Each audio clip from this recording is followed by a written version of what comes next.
प्यारे विद्यार्थियों, साथियों, आज हम बात करेंगे न्यायाधीशों की नियुक्ति की पद्धति। ध्यान दीजिएगा, न्यायपालिका का अर्थ, परिभाषा, इससे संबंधित बातें हमने समझा दी हैं। आप हमारी प्लेलिस्ट के अंतर्गत ये बातें देख सकते हैं। इसी के साथ में मैंने न्यायपालिकाओं के प्रकार, इससे संबंधित वीडियो भी अपलोड कर दी है, आप हमारी प्लेलिस्ट में देखेंगे। आज हम न्यायपालिका से संबंधित तीसरी वीडियो अपलोड कर रहे हैं, जिसके अंतर्गत हमारा जो मुख्य बल होगा वो होगा न्यायाधीशों की नियुक्ति की पद्धति।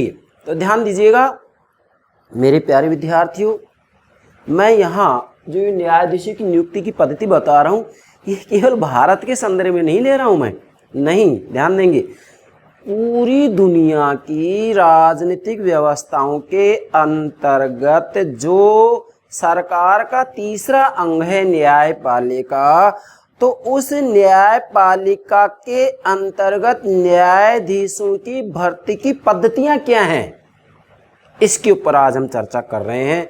तो ध्यान दीजिएगा मेरे प्राणों से प्यारे विद्यार्थियों, सर्वप्रथम हमारे YouTube चैनल को सब्सक्राइब अवश्य कीजिएगा। आशा करता हूँ आपने सब्सक्राइब कर दिया होगा। Thank you very much. चलिए अब हम बात करेंगे न्यायाधीशों की नियुक्ति की पद्धति।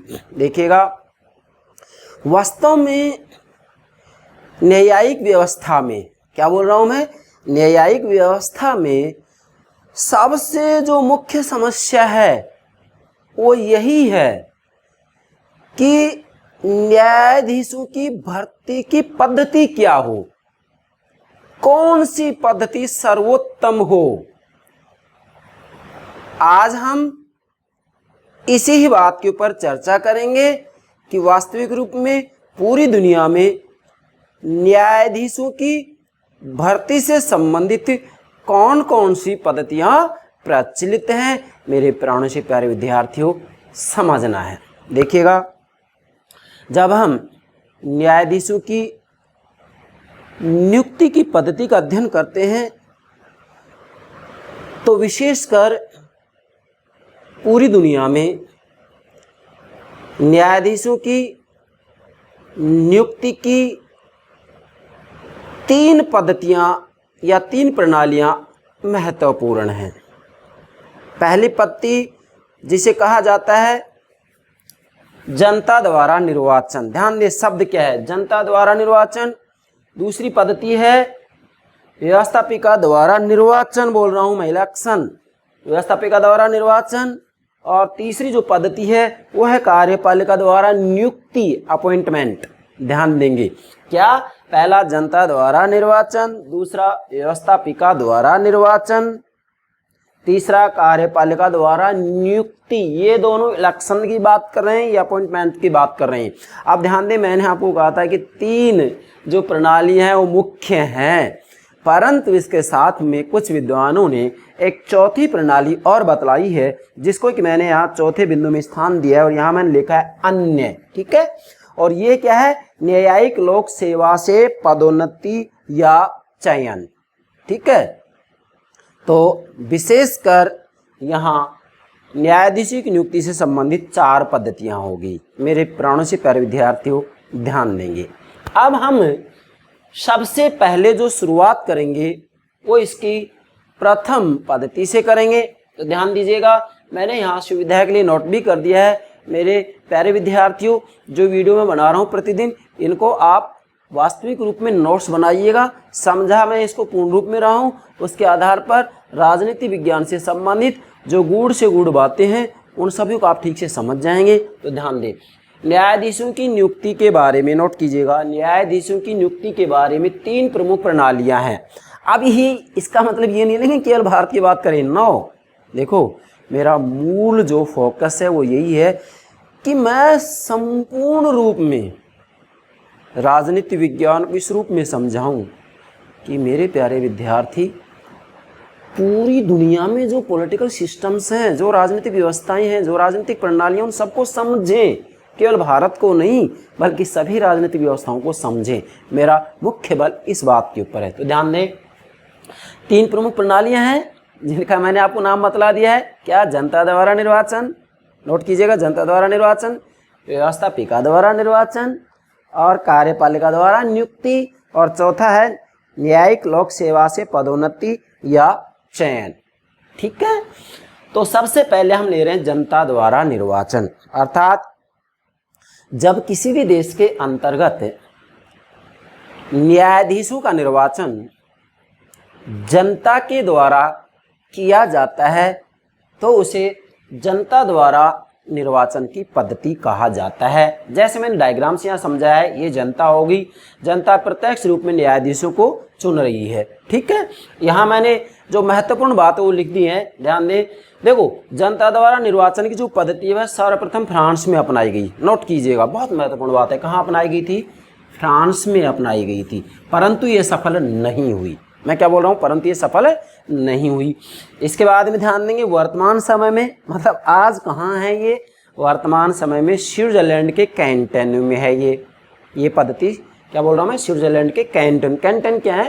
देखो भाई, जैसे अपने भारत के अंतर्गत संघात्मक शासन प्रणाली है, तो हमारे यहाँ जो प्रांत हैं, क्या जो प्रांत हैं उन्हें अपन राज्य की संज्ञा देते हैं। तो स्विट्जरलैंड में जो प्रांत हैं ना, वहाँ भी संघात्मक शासन प्रणाली, जो प्रांत, उन प्रांतों को ही क्या कहा जाता है? कैंटन कहा जाता है। तो ध्यान देंगे, स्विट्जरलैंड के कैंटन में ये पद्धति है।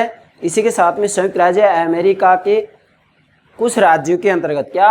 संयुक्त राज्य अमेरिकी संघ के राज्यों के अंतर्गत तथा भारत में कुछ राज्यों की न्याय पंचायतों के स्तर पर जनता द्वारा निर्वाचन की पद्धति को अपनाया गया है। नोट कीजिएगा। अब इधर आइए, यहाँ एक विद्वान है H.J. लॉस्की, कोटेशन एग्जाम पूछ ली जाती है। क्या? H.J. Laski, Herald Joseph Laski, इन्होंने अपनी पुस्तक राजनीति का व्याकरण, द ग्रामर ऑफ पॉलिटिक्स के अंतर्गत इस प्रणाली की आलोचना करते हुए कहा है, ध्यान देंगे, कि नियुक्ति की सब प्रणाली में जनता द्वारा निर्वाचन की प्रणाली सर्वाधिक दोषपूर्ण है।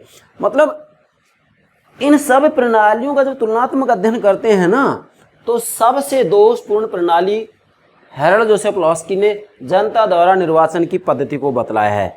नोट कीजिएगा आप। तो इसलिए कोटेशन याद रखेंगे, व्याख्यान लास्ट की क्या करें कि नियुक्ति की सब प्रणालियों में, भाई नीचे हमने तीन प्रणालियां और नोट की हैं, नियुक्ति की सब प्रणालियों में जनता द्वारा निर्वाचन की प्रणाली सर्वाधिक दोषपूर्ण है।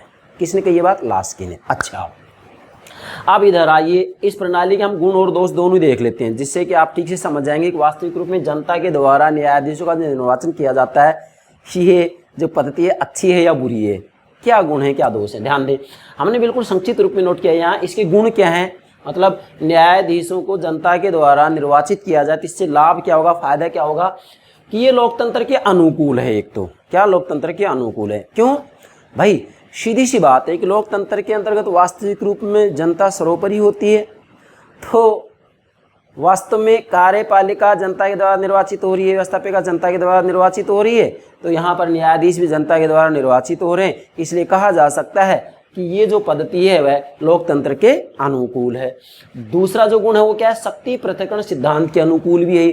शक्ति पृथक्करण का सिद्धांत मतलब देखो, शक्ति पृथक्करण सिद्धांत के अंतर्गत वास्तविक रूप में सरकार के तीनों ही अंग, व्यवस्थापिका, कार्यपालिका और न्यायपालिका, इन तीनों ही अंगों के कार्य, शक्तियाँ, भर्ती के तरीके अलग अलग होते हैं। जैसे संयुक्त राज्य अमेरिका के अंतर्गत उस संविधान में अनुच्छेद 1, 2 और अनुच्छेद 3 के अंतर्गत व्यवस्थापिका, कार्यपालिका और न्यायपालिका का स्पष्ट रूप में उल्लेख किया गया है और उनका कार्यकाल, भर्ती का तरीका और शक्तियाँ, इन सब के बारे में अलग अलग रूप में व्यवस्था की गई है। ऐसी व्यवस्था जहाँ की जाती है उसके बारे में कहा जाता है कि भी शक्ति पृथक्करण सिद्धांत को अपनाया गया है। तो वास्तविक रूप में कहा जाता है कि संयुक्त राज्य अमेरिका के अंतर्गत शक्ति पृथक्करण के सिद्धांत को अपनाया गया है। मगर यहाँ क्या समझना हमें कि शक्ति पृथक्करण सिद्धांत के अनुकूल है ये कौन? जनता द्वारा निर्वाचन। क्यों है भाई? व्यवस्थापिका के सदस्यों की भर्ती का तरीका, कार्यपालिका के सदस्यों की भर्ती का तरीका और इसी के साथ में न्यायाधीशों की भर्ती का तरीका, ये एक दूसरे के ऊपर निर्भर नहीं है, बल्कि सीधा ही जनता के द्वारा इनका निर्वाचन किया जा रहा है। तो एक दूसरे से इनका कोई लेना देना नहीं है। व्यवस्थापिका, कार्यपालिका और न्यायपालिका। इसलिए ये कहा गया है कि यह इसका एक गुण है कि शक्ति पृथक्करण सिद्धांत के ये अनुकूल है। क्यों? क्योंकि जनता स्वयं न्यायाधीशों को निर्वाचित कर रही है, इसलिए यहाँ कार्यपालिका और व्यवस्थापिका का कोई हस्तक्षेप नहीं है। ठीक है, अब देखो, अब इसका दोष भी है, कमी भी है इसमें। भाई जनता के द्वारा न्यायाधीशों का जब निर्वाचन किया जाए तो इसमें कमियां भी हैं। कमियां क्या हैं?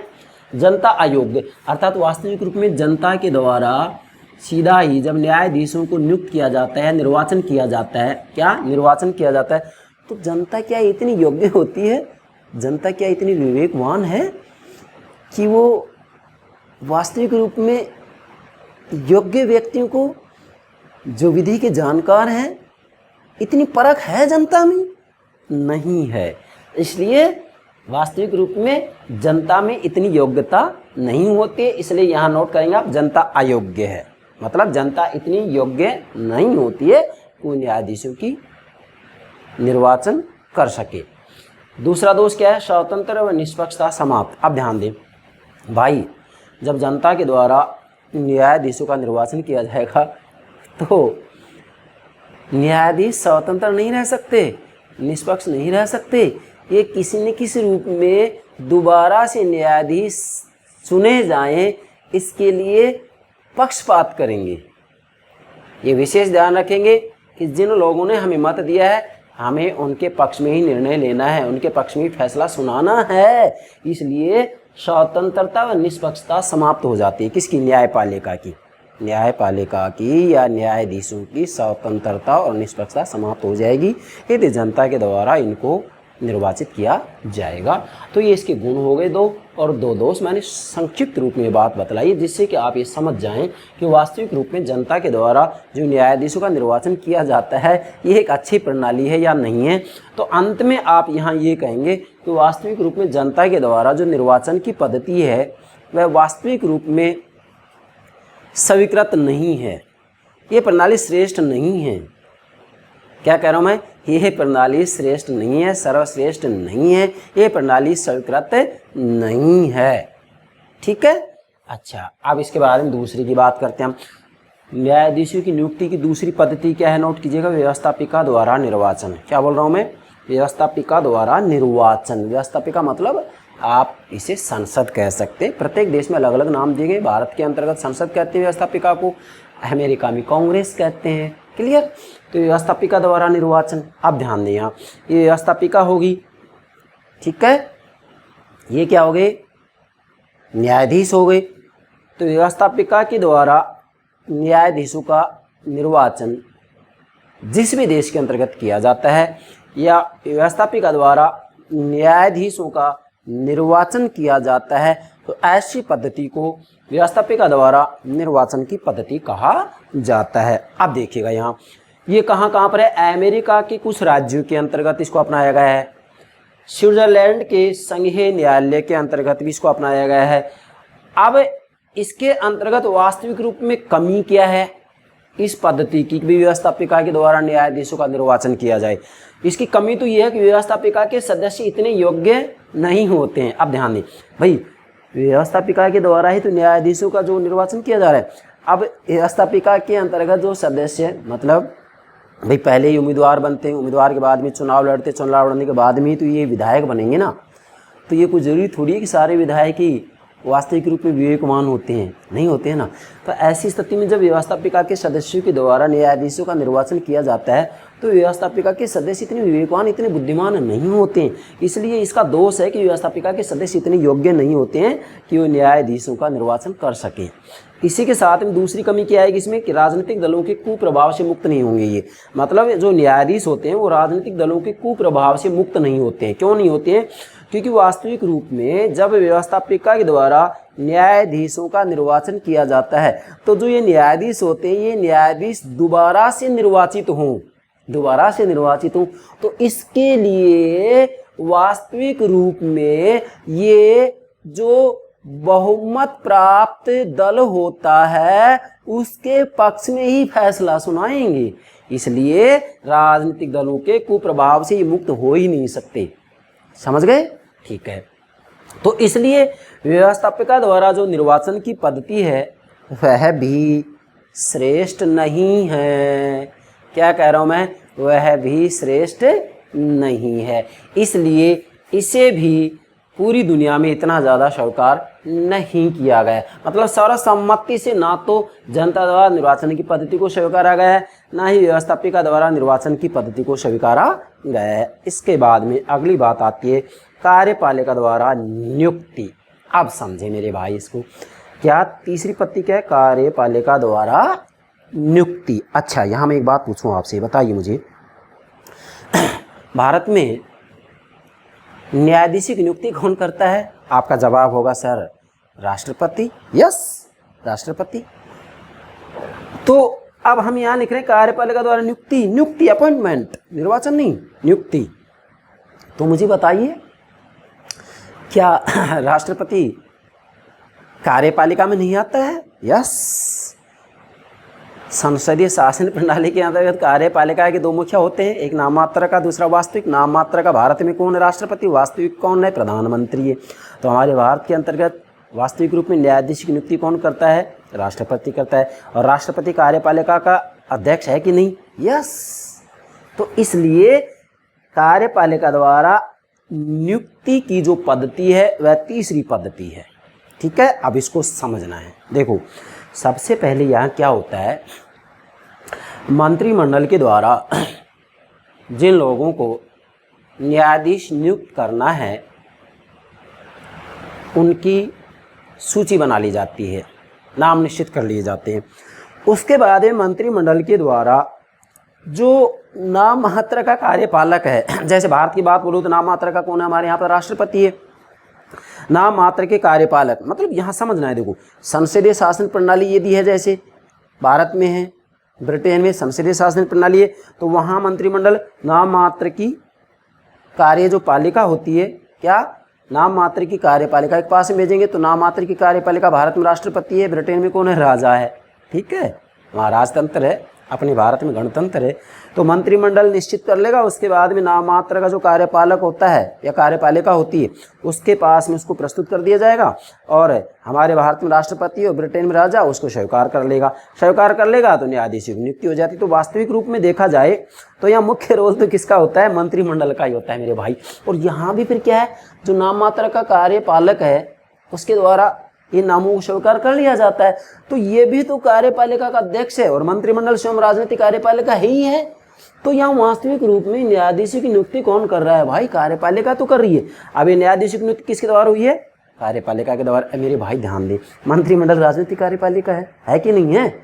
इसके बाद में यहाँ जो कार्यपालिका होती है या जो मंत्रिमंडल होता है संसदीय शासन प्रणाली के अंतर्गत, इसमें दो प्रकार के प्रधान होते हैं, नाम मात्र का और वास्तविक। यहाँ मैंने नोट कर दिया नाम मात्र की कार्यपालिका। तो भारत में नाम मात्र की कार्यपालिका या कार्यपालक कौन है? राष्ट्रपति है। तो राष्ट्रपति के द्वारा आप बताइए न्यायाधीशों की नियुक्ति की जाती है या नहीं? यस, की जाती है। मैं विशेषकर बच्चों से पूछता हूँ कि बताइए यहाँ न्यायाधीशों की नियुक्ति कौन करता है? बोले सर राष्ट्रपति करता है। फिर मैं पूछता हूँ कि चलो ठीक है, आप बताइए मुझे कि कार्यपालिका के द्वारा इनका निर्वाचन हो रहा है या फिर नियुक्ति हो रही है? तो कुछ जवाब नहीं मिलता। फिर अगला पूछता हूँ कि क्या भारत के अंतर्गत जो न्यायाधीश होते हैं उनका व्यवस्थापिका के द्वारा निर्वाचन होता है? तो यहाँ भी मौन हो जाते हैं। तो समझना है यहाँ, ये मूलतः ये पत्ती ध्यान रखनी है कि भारत के अंतर्गत वास्तविक रूप में कार्यपालिका द्वारा नियुक्ति की पद्धति को अपनाया गया है। ठीक है, ये आपके सामने मंत्रिमंडल, नाम मात्र की कार्यपालिका, जैसे हमारा भारत का राष्ट्रपति हो गया, ब्रिटेन का राजा हो गया, और इसके बाद में न्यायाधीशों की नियुक्ति कर रहे हैं। ठीक है, तो रोल किसका हो रहा है? मंत्रिमंडल का। लेकिन यहाँ एक बात और ध्यान रखनी है आपको वास्तविक रूप में, क्या?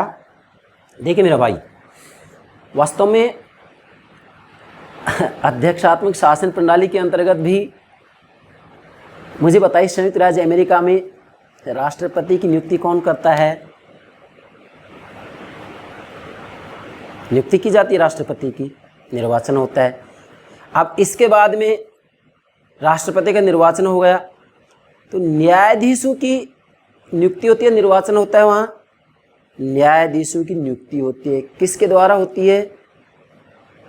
राष्ट्रपति के द्वारा होती है।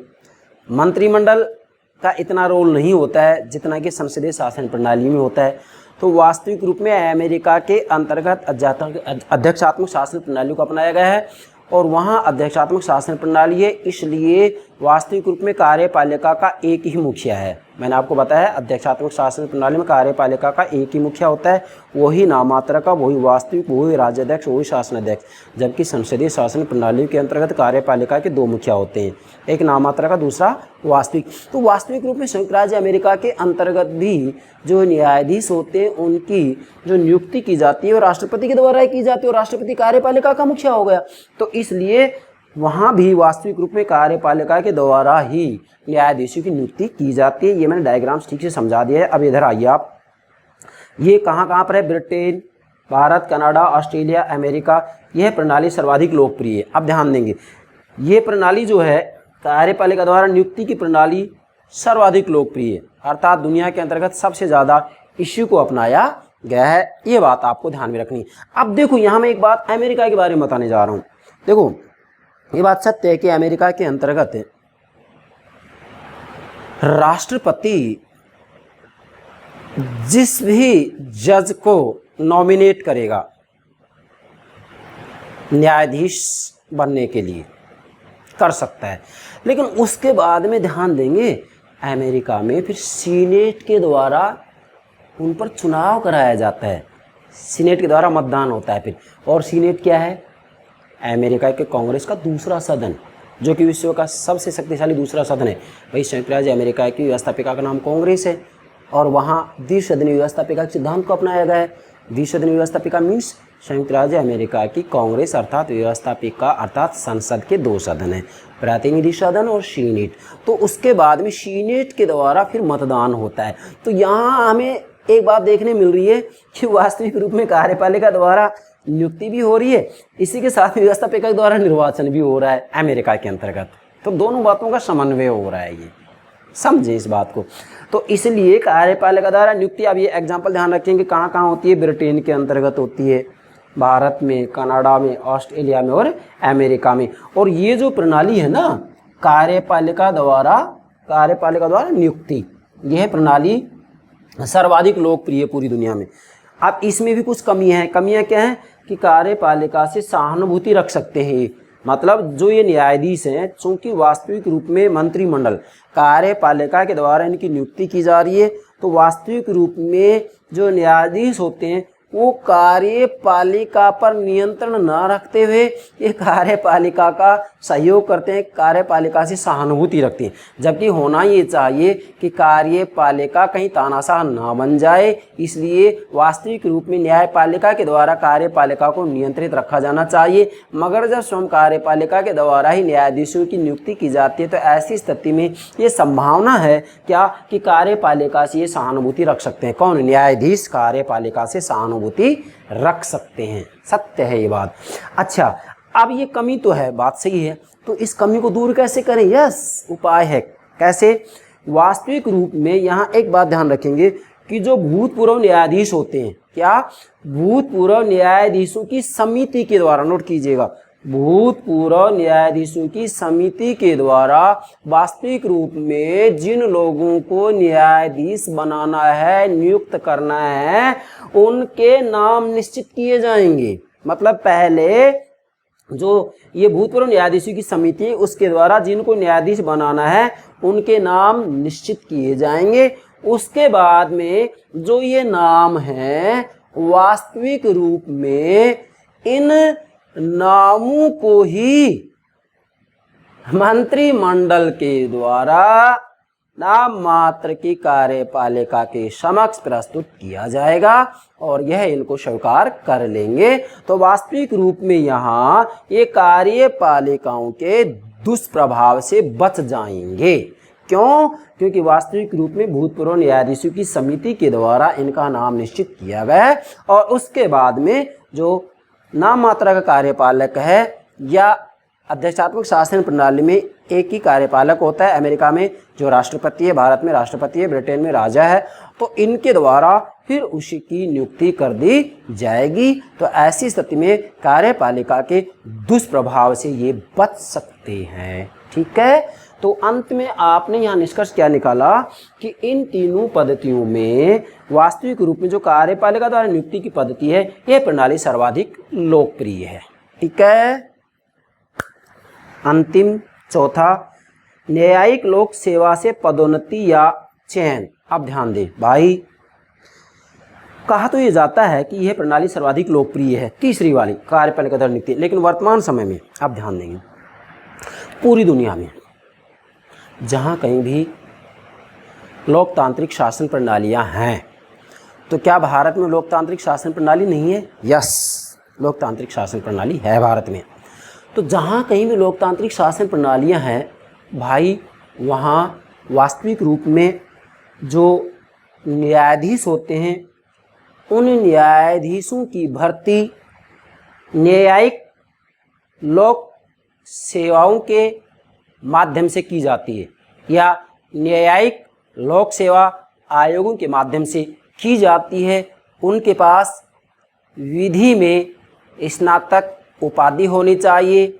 इसी के साथ में उन्हें वास्तविक रूप में कानूनी कार्य का कुछ अनुभव भी होना चाहिए। इसके बाद में बहुत कठिन प्रतियोगिता परीक्षा होती है और उस परीक्षा को पास करने के बाद में फिर सरकार के द्वारा उनकी नियुक्ति कर दी जाती है। तो ये पद्धति वर्तमान समय में लोकतांत्रिक शासन प्रणाली वाले देशों के अंतर्गत अपनाई जा रही है। क्या हमारे भारत के अंतर्गत जो न्यायाधीश बनते हैं, वास्तविक रूप में केवल कार्यपालिका के द्वारा नियुक्ति तो की जाती है, बात सत्य है, सरकार नियुक्ति करती है, लेकिन उससे पहले उन्हें प्रतियोगिता परीक्षाएं पास करनी होती हैं। जैसे मैं हमारे भारत का उदाहरण दे रहा हूँ, भारत के अंतर्गत हम एक राज्य का उदाहरण दे रहे हैं, जैसे राजस्थान। तो राजस्थान के अंतर्गत मुझे बताइए, क्या आरजीएस एग्जाम नहीं होते हैं? राजस्थान न्यायिक सेवा प्रतियोगिता परीक्षा नहीं होती है? होती है। तो उस परीक्षा में जो उत्तीर्ण होते हैं, फिर उसके बाद में सरकार के द्वारा उनकी नियुक्ति कर दी जाती है। तो मेरा कहने का भावार्थ ये है कि जो ये यहाँ मैंने लिखा ना अन्य, वास्तव में अन्य में नहीं आएगा। फिर ये वास्तविक रूप में यहाँ इन्होंने जो कहा है विद्वानों ने, 3 प्रमुख प्रणालियाँ, हम कह सकते हैं कि 4 प्रमुख प्रणाली, क्योंकि वर्तमान समय में लोकतांत्रिक शासन प्रणाली वाले देशों के अंतर्गत न्यायिक लोक सेवा के माध्यम से पदोन्नति और जो चयन होता है या प्रतियोगिता परीक्षाओं के माध्यम से, और उसके बाद में सरकार के द्वारा जो नियुक्ति की जाती है, यह पद्धति ज़्यादा महत्वपूर्ण होती जा रही है। तो आज हमने ये आपको समझा दिया न्यायाधीशों की नियुक्ति की पद्धतियाँ। तो मेरे प्राणों से प्यारे विद्यार्थियों, न्यायाधीशों की नियुक्ति की कितनी पद्धतियाँ होगी? 4। आशा करता हूँ ठीक से समझ गए होंगे। नंबर 1 जनता द्वारा निर्वाचन, नोट कीजिएगा। दूसरा व्यवस्थापिका द्वारा निर्वाचन। तीसरा कार्यपालिका द्वारा नियुक्ति, नोट कीजिएगा। यहाँ निर्वाचन, यहाँ निर्वाचन, यहाँ नियुक्ति, ये गलती नहीं करनी है, नियुक्ति। और चौथा है न्यायिक लोक सेवा से पदोन्नति या चयन। भाई इसमें प्रमोशन भी होता है और इसके साथ में चयन भी होता है प्रतियोगिता परीक्षा के माध्यम से, उसके बाद में सरकार के द्वारा नियुक्ति कर दी जाती है। तो ये न्यायाधीशों की नियुक्ति की 4 पद्धतियाँ होगी। इन पद्धतियों से बाहर कोई पद्धति नहीं है। अब पूरी दुनिया की राज्य व्यवस्थाओं के अंतर्गत यदि आपको वास्तविक रूप में न्यायिक व्यवस्था को समझना है या न्यायिक व्यवस्था के अंतर्गत न्यायाधीशों की भर्ती की क्या पद्धति है, क्या विधि है, इसको समझना है, तो मेरे प्यारे विद्यार्थियों इस वीडियो को तरीके से समझिएगा। आशा करता हूँ न्यायाधीशों की नियुक्ति की पद्धति ठीक से समझ में आ गई होगी। Thank you very much.